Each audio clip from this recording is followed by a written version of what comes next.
විද්‍යුතය හා චුම්බකත්වය.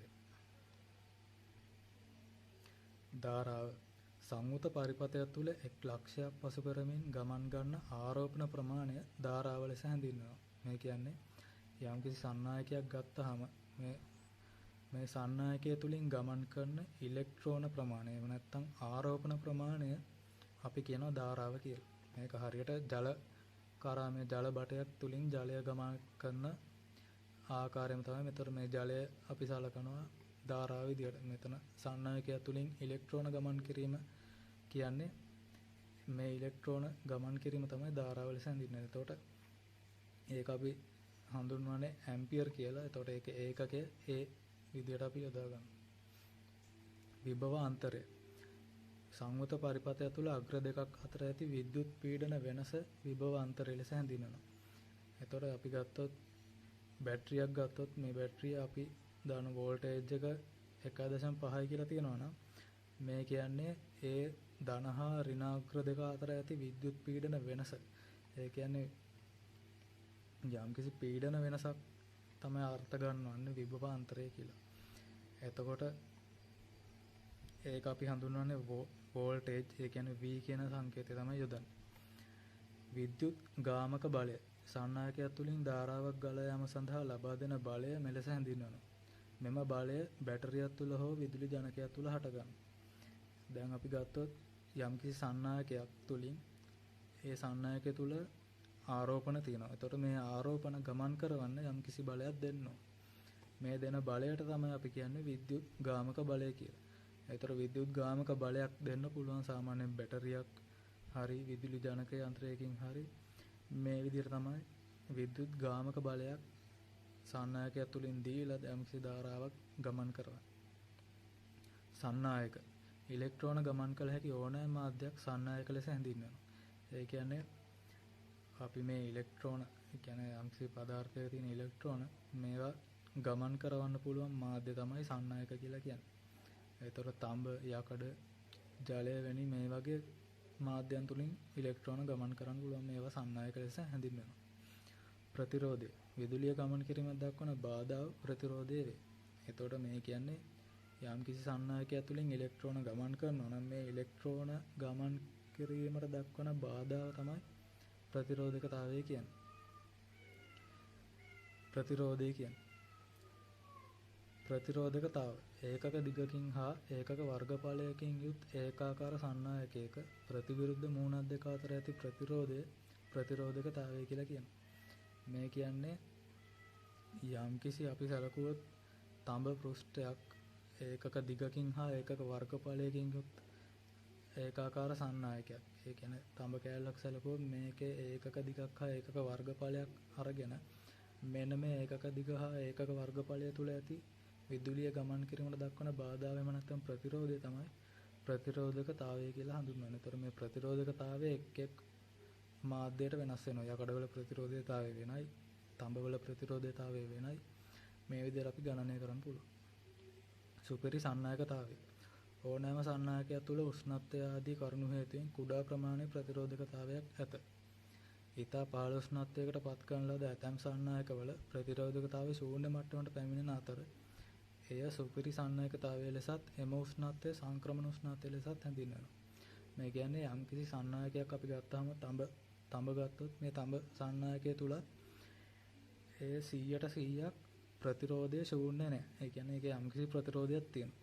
මෙන්න මේ ප්‍රතිරෝධය ඊටාම පහළ මට්ටමට පත් කරන්න පුළුවන් උෂ්ණත්වය කියන භෞතික සාධක යන් වෙනස් කරලා. එතකොට මේ උෂ්ණත්වය වගේ දේවල් වෙනස් කළේ කියන්නේ උෂ්ණත්වය ආදී කරුණු මේකේ අඩු කරලා මේ සුපිරි සන්නායකතාවය බවට පත් කරන්න පුළුවන් ඇතැම් මාධ්‍ය තියෙනවා. එතකොට මේ වගේ සන්නායක වලට අපි කියනවා සුපිරි සන්නායක කියලා. එතකොට මේ පත් කරන උෂ්ණත්වයට අපි කියනවා සංක්‍රමණ උෂ්ණත්වය කියලා. ඕම් නියමය. ඕම් නියමයෙන් අර්ථකථනය කරන්නේ යම්කිසි පරිපථයක වෝල්ටීයතාවය සහ ධාරාව අතර ඇති සම්බන්ධතාවය. එතකොට ඕම් නියමයෙන් කියන උෂ්ණත්වය සහ වෙනත් භෞතික සාධක නියතව ඇති විට සන්නායකයක් තුළින් ගලා යන විද්‍යුත් ධාරාව සන්නායකයේ අග්‍රහරහා ඇති විභව අන්තරයට අනුලෝමව සමානුපාතික වෙනවා. ඒ කියන්නේ මෙන්න මේ විදිහේ පරිපථයක් ගත්තාම මේ පරිපථයේ ධන සහ ඍණ කියන අග්‍ර දෙක අතර ඇති විභව අන්තරයට ඒක නැත්තම් වෝල්ටේජ් එකට අනුලෝමව සමානුපාතික වෙනවලු මේ ගලන ධාරාව. කියන්නේ මේ ගලන ධාරාවේ ප්‍රමාණය මේ වෝල්ටේජ් ප්‍රමාණයට අනුලෝමව සමානුපාතික වෙනවා. අනුලෝම සමානුපාතික වෙනවා කියන්නේ වෝල්ටේජ් එක වැඩි කරද්දී ධාරාවත් ක්‍රමානුකූලව වැඩි වෙනවා. වෝල්ටේජ් එක අඩු කරද්දී ධාරාව ක්‍රමානුකූලව අඩු වෙනවා. එතකොට මේක අපි සම්බන්ධය ලියනවා V අනුලෝම සමානුපාතිකයි I කියන එකට. එතකොට මේ අනුලෝම සමානුපාතිකත්වය අයින් කරලා R කියන නියතය යොදාගෙන V සමානයි IR කියන සූත්‍රය ගොඩනගාගෙන තියෙනවා.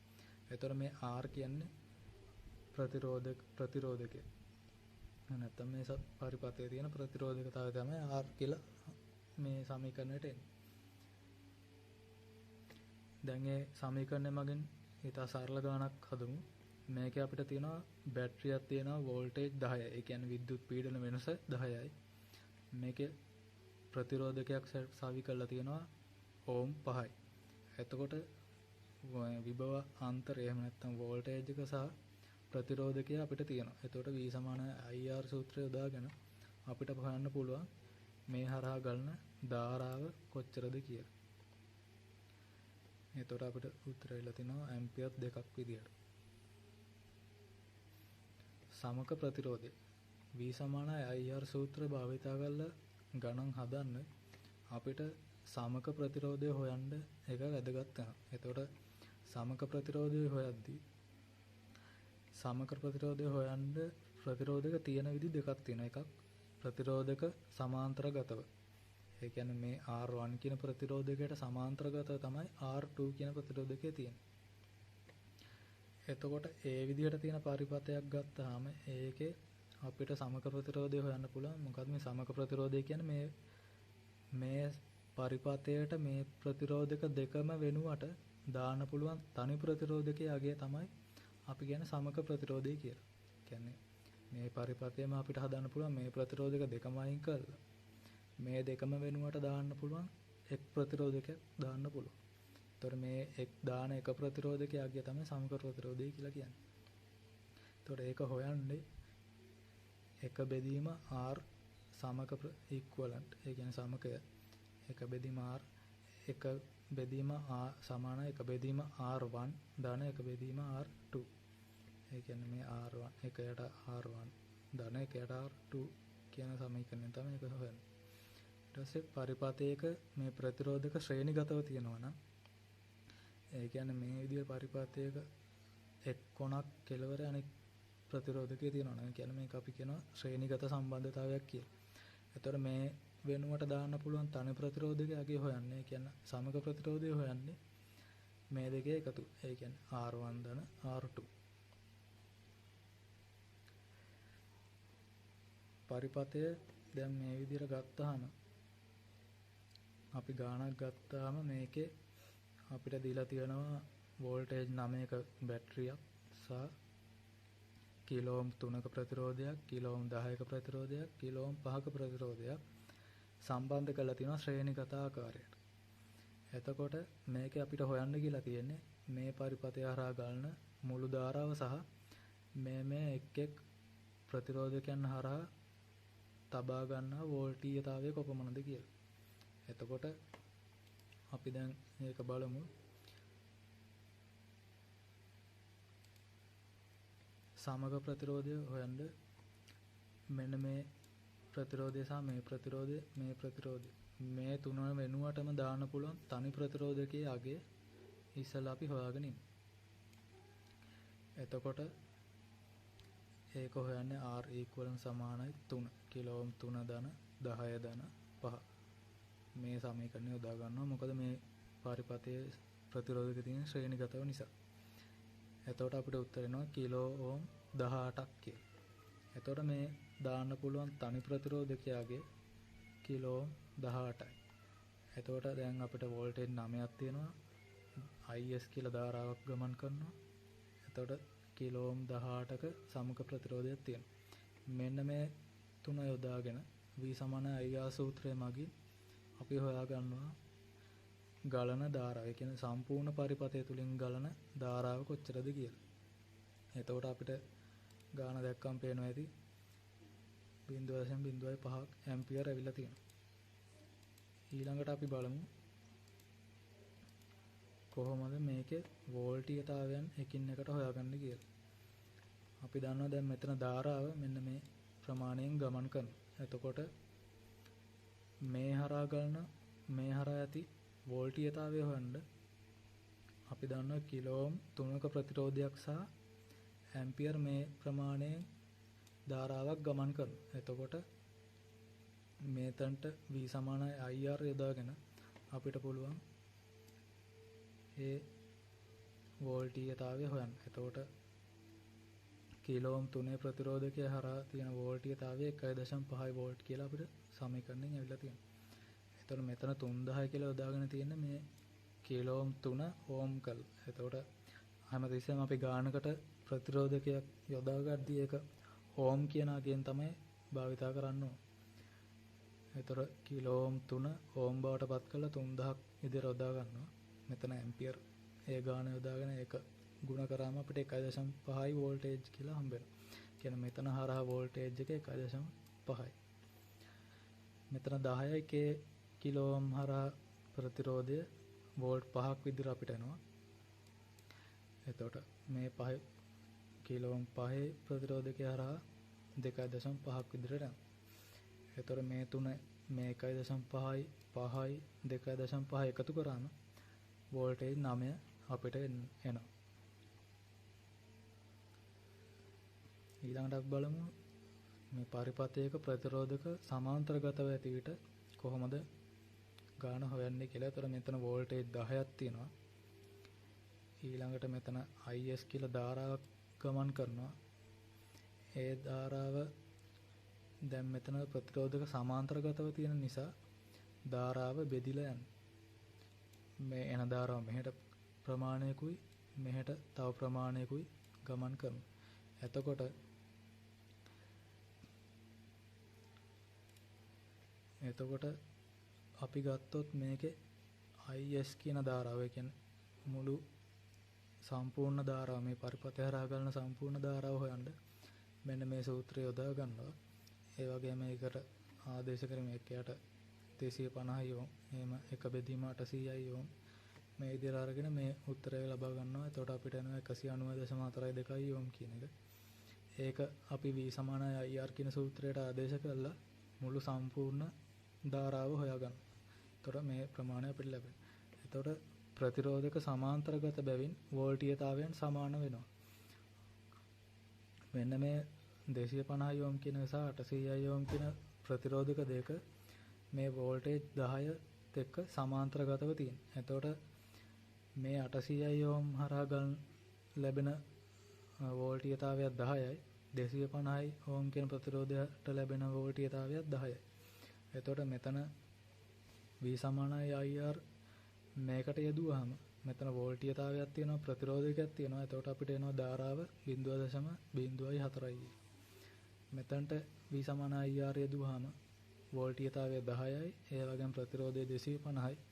එතකොට අපිට එනවා 0.4 කියලා ධාරාව. එතකොට මේ ධාරාවන් දෙක එකතු කරාම අපිට ලැබෙනවා IS කියන සම්පූර්ණ ධාරාව. ඒ කියන්නේ මෙන්න මේ ධාරාව මෙතනින් එන ධාරාව දෙකට කැඩිලා මෙහෙම ගිහිල්ලා ආයෙ එකතු වෙලා එන්නේ. එතකොට ඒ කියන්නේ මෙතනින් 0.7ක් ගමන් කරනවා. මෙතනින් 0.012 ඇම්පියර් ගමන් කරනවා. එතකොට මේ දෙක එකතු කරාම 0.052 ඇම්පියර් අපිට ලැබෙන උත්තරය. කර්චොෆ් නියම. එතකොට අපි දැන් කිව්වා මේ ඕම් නියමය. ඕම් නියමය මගින් හදන්න පුළුවන් ඉතාමත් සරල ගණන්. එතකොට කර්චොෆ් නියමය යොදාගෙන ඊට වැඩිය සංකීර්ණ ප්‍රතිරෝධක එකතු කරලා තියෙන සංකීර්ණ පරිපථයක ගණනය කිරීම කරන්න මේ කර්චොෆ් නියමය යොදාගන්න. ඒතර කර්චොෆ්ගේ නියමයන් දෙකක් කරනවා. පළවෙනි නියමය ධාරා නියමය. ඒ කියන්නේ පරිපථයක ධාරාව කොහොමද හැසිරෙන්නේ? ඒ කියන්නේ විද්‍යුත් පරිපථ ජාලයක සංදියක් වෙත ගලා යන ධාරාවල Vg එකතුව ශූන්‍ය වෙනවා.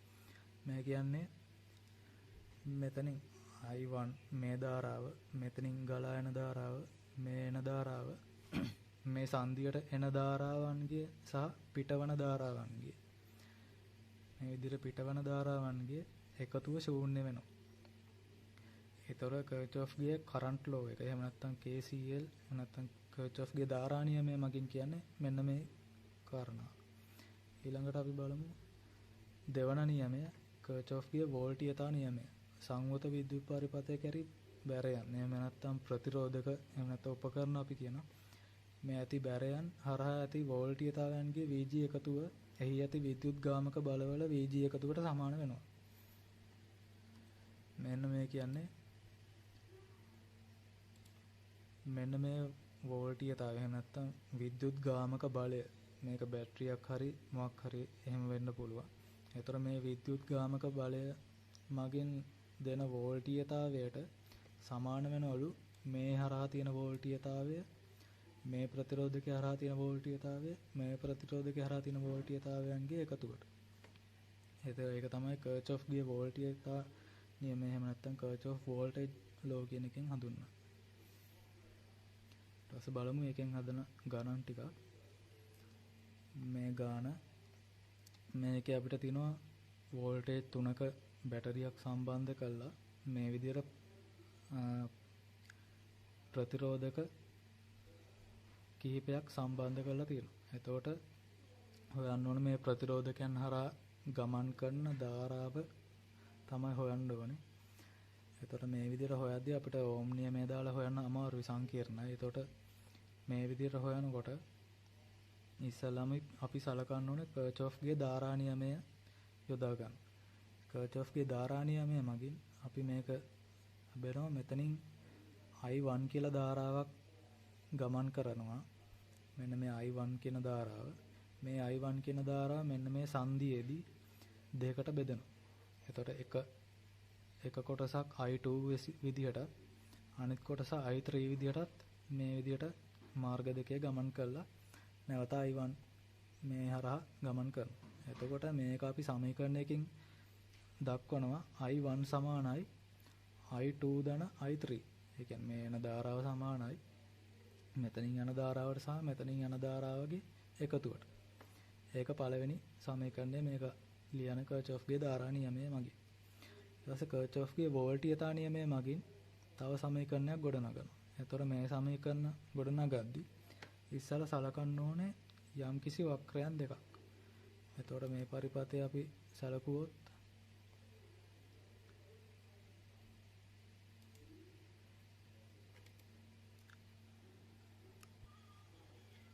වක්‍රයන් දෙකක් සලකනකොට අපි පොදු එකක් සලකන්න ඕනේ. එතකොට අපි මේ වක්‍රය ඉස්සලම සලකනවා. එතකොට මෙතන කර්චොෆ්ගේ වෝල්ටීයතා නියමයෙන් එම වක්‍රය පැහැදිලිව ලියලා තිනවා. වෝල්ටේජ් 3 සමානයි මෙතන තියෙන වෝල්ටේජ් එක.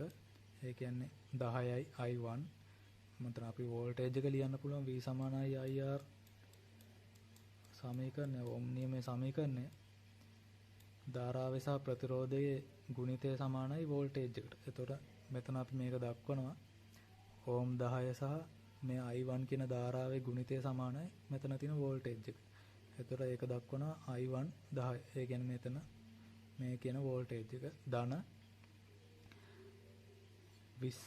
20 ධන I2 20 ගුණ කිරීම I2. ඒ කියන්නේ මෙන්න මේ හරහා තියෙන වෝල්ටේජ් එක. ඒක එකතු කිරීම මෙන්න මේ හරහා තියෙන වෝල්ටේජ් එක. මෙතනත් I2 ධාරාවම ගලන්නේ. එතකොට I2 50. එතකොට මේ සමීකරණය සොලු කළා අපිට ලැබෙනවා 10යි I1 ධන 70යි I2 කියන සමීකරණ. එතකොට මේක දෙවන සමීකරණය. තුන්වෙනි සමීකරණය ගොඩනගා ගන්න තව වක්‍රයක් සලකා බලනවා. එතකොට මේ වක්‍ර සලකා බලද්දී හැමතිස්සම එක ප්‍රතිරෝධකයක් පොදුවේ සලකනවා. දැන් ඊළඟ වක්‍රය අපි සලකා බලන්නේ මෙන්න මේ කියන වක්‍රය. එතකොට පේනවා ඇති මේ වක්‍ර දෙකටම පොදුයි මේ ඕම් 10 කියන එක. මේ විදිහට අපි වක්‍රයන් සලකා බලනකොට එක් ප්‍රතිරෝධකයක් පොදු කරගන්න ඕනේ. නැත්නම් මේ සමගාමී සමීකරණය සුළු වෙන්නේ නැහැ. දැන් එතකොට ඒ වක්‍රය අපි ලියාගත්තම වෝල්ටේජ් 3 සමානයි 10යි I1 ධන 15යි I3. එතකොට මේ I3 කියන එක මේ සමීකරණය අපිට ආව I1 සහ I2 කියන අගයන්ගෙන් තමයි මේ සමීකරණය ආවේ. එතකොට මේ සමීකරණය අපිට ලැබිලා තිනවා I1 සහ I3 කියන එකේ. එතකොට මේ I3 වෙනුවට අපි යොදා ගන්න පුළුවන් I1 වල සහ I2 වල බීජීය ප්‍රකාශනයක්. ඒ කියන්නේ කර්චොෆ්ගේ පළවෙනි නියමය, මේ තියෙන පළවෙනි නියමයේ ආදේශයෙන් තමයි මේක ගොඩනගලා තියෙන්නේ. I1 I2 එතකොට I3 අපිට කියන්න පුළුවන් I3 සමානයි I1 ඍණ I2. එතකොට මෙතන I3 වෙනුවට අපි ඒක යොදා ගන්නවා I1 ඍණ I2. ඊට පස්සේ ඒ සමීකරණය සොලු කරලා අපිට මේ විදිහට තුන්වන සමීකරණයක් ලැබෙනවා. එතකොට මේ තුන්වන සමීකරණය ඇවිල්ලා තියෙනවා I1 වල සහ I2 වල අගයන්ගේ. එතකොට දැන් අපිට දෙවන සමීකරණය සහ තුන්වන සමීකරණය දෙකම ලැබිලා තින්නේ I1 වල සහ I2 වල අගයන්ගේ. එතකොට සමගාමී සමීකරණ විසඳන ආකාරය මේක විසඳන්න පුළුවන්. දෙවන සමීකරණය මම බෙදනවා දෙකෙන්. එතකොට අපිට ලැබෙනවා මේ විදිහට අගයක් සමීකරණයක්. ඊළඟට තුන්වන සමීකරණය. මෙන්න මේ සමීකරණය බෙදනවා 5න්. එතකොට ලැබෙනවා මේ විදිහට සමීකරණය. එතකොට දැන් පේනවා ඇති මේ කරපු ක්‍රියාවලිය නිසා, කියන්නේ දෙකෙන් බෙදීම සහ මේ 5න් බෙදපු නිසා මෙතන 5යි I1 එනවා.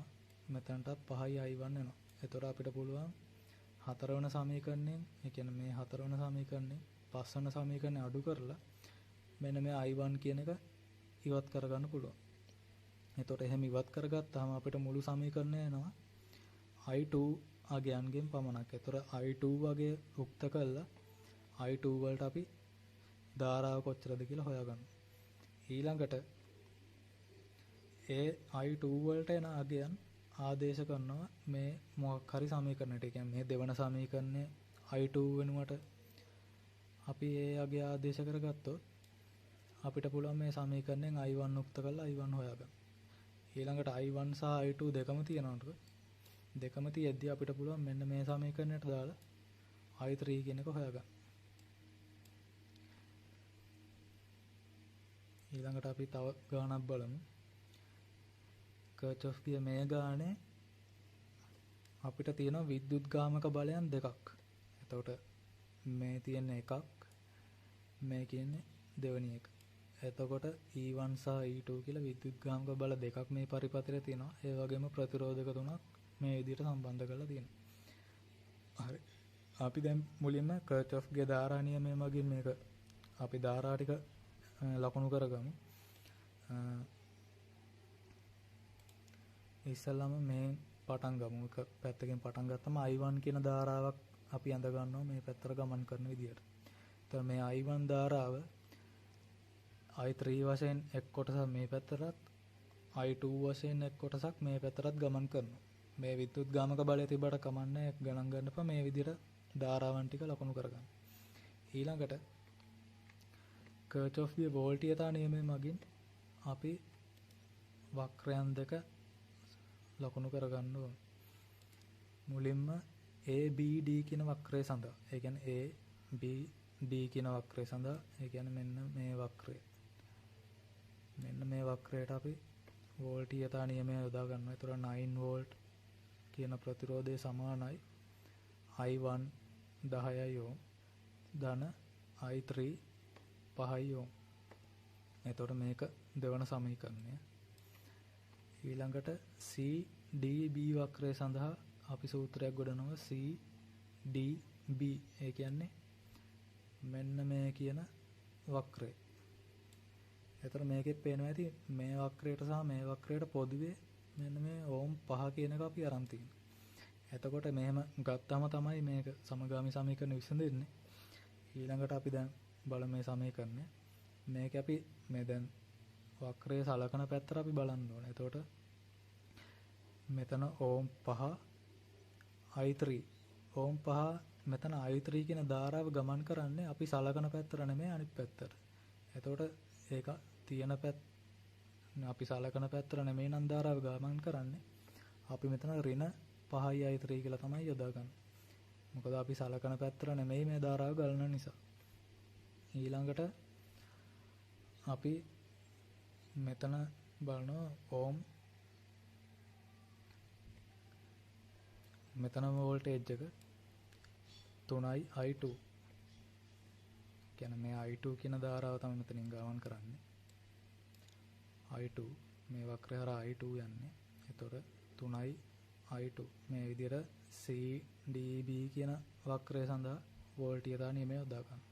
එතකොට මේ තුන්වෙනි සමීකරණයට පළවෙනි සමීකරණයෙන් අපි ආදේශ කරගන්නවා මෙන්න මේ i2 වෙනුවට අපි යොදා ගන්නවා i1 සහ i3 ගේ මේ බීජීය ප්‍රකාශනයක්. එතකොට i2 වෙනුවට අපිට යොදා ගන්න පුළුවන් i1 ඍණ i3. i2 උක්ත කරා මෙතනින් එන්නේ i1 ඍණ i3. එතකොට මෙතන i2 වෙනුවට අපි යොදා ගන්නවා මෙතන i2 වෙනුවට අපි යොදා ගන්නවා i1 ඍණ i3.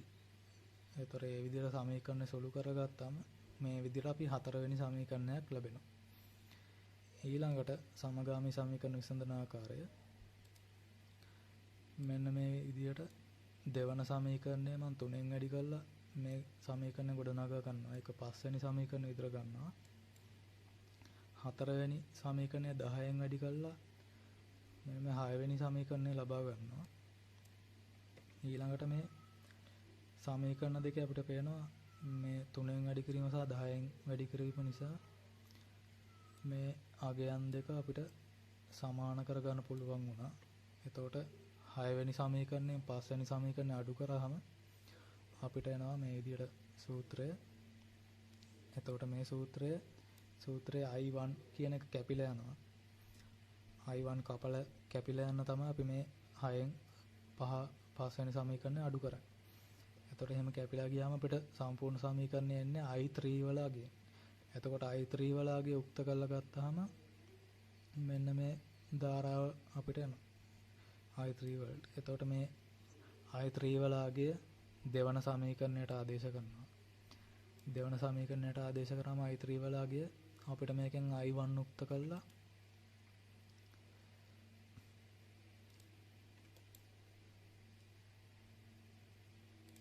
මෙන්න මේ තුන්වෙනි i3 වල අගය දෙවන සමීකරණයට ආදේශ කරලා අපිට පුළුවන් i1 උක්ත කරලා මෙන්න මේ අගය ලබා ගන්න.